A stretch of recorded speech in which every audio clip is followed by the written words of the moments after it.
হাজব্যান্ডও গতকাল সে হাটখোলা থেকে হেঁটে সে এখানে আসছে, কারণ রিক্সা ভাড়া চেয়েছে 400 টাকা। রিক্সা ভাড়া অনেক বেড়ে গিয়েছে। গতকাল যেটা ফেস করেছি যে মতিঝিল থেকে এখানে আসতে নর্মালি 60 থেকে 70 টাকা লাগে, কালকে 150 টাকায়ও আমি কোনো রিক্সা পাই। ইভেন বাসে উঠেছি তাও অনেক ঘুরছি।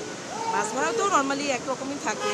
এছাড়া আপনার এই যে পুরো হাঁটু সমান পানি, একটা মেয়ে মানুষ হয়ে আমার তো বুঝতেই পারতেছি চলাচলটা করাটা কতটা কষ্ট করে।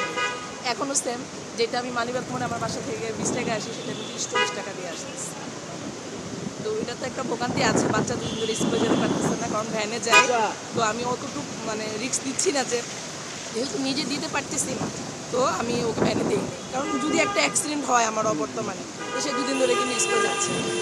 তো এটাও একটা সমস্যা। সেম আমার হাজব্যান্ডও গতকাল সে হাটখোলা থেকে হেঁটে সে এখানে আসছে, কারণ রিক্সা ভাড়া চেয়েছে 400 টাকা। তো 400 টাকায় রিক্সায় কি এ পর্যন্ত আসাও সম্ভব না, আর এছাড়া আপনার রিক্স, কারণ আমি নিজে কালকে বিকেলে দেখি যে হাঁটু পর্যন্ত পাচ্ছি। হ্যাঁ, এটা তো মানে সাংঘাতিক। যখন আমি বাস দিয়ে এসেছি, আপনার বাসে পানি উঠে গেছে, বাসে ইঞ্জিন দিয়ে পানি উঠতেছে, মানে আমি নিজেই অনেক ভয় পেয়ে গিয়েছি। যদি কোনো কারণে বাসটা গর্তে পড়ে যায়, মানে পানিতে পড়লে মানে এটা বুঝতেই পারতেছি। তো এটা মানে প্রচণ্ড ভোগান্তির শিকার।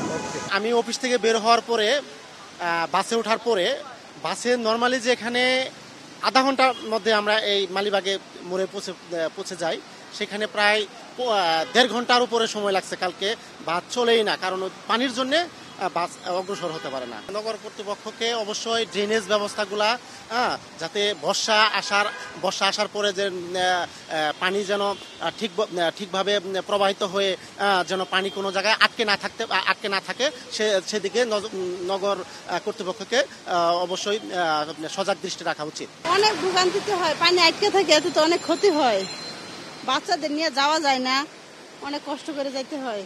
এটাতে যদি ব্যবস্থা নিত যে পানিটা তাৎক্ষণিক যেন চলে যায়, তাহলে মনে করেন এই ভোগান্তিটা হইতো না। বৃষ্টি তো হইতেই পারে, তাই না, প্রাকৃতিক যেহেতু এই বিষয়টা, তো সেই ক্ষেত্রে যদি মনে করেন পানিটা তাড়াতাড়ি চলে যায়, তাহলে আমাদের জন্য অনেক ভালো হয় যাতায়াত ব্যবস্থায়।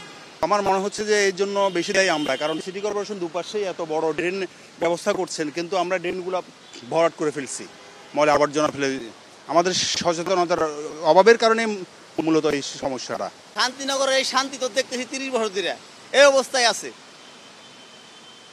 এই অবস্থাটা তো ভালো হয় না। ভালো হওয়ার জন্য তো সরকারের কাছে আমরা কত কই, কিন্তু সরকার তো করে না।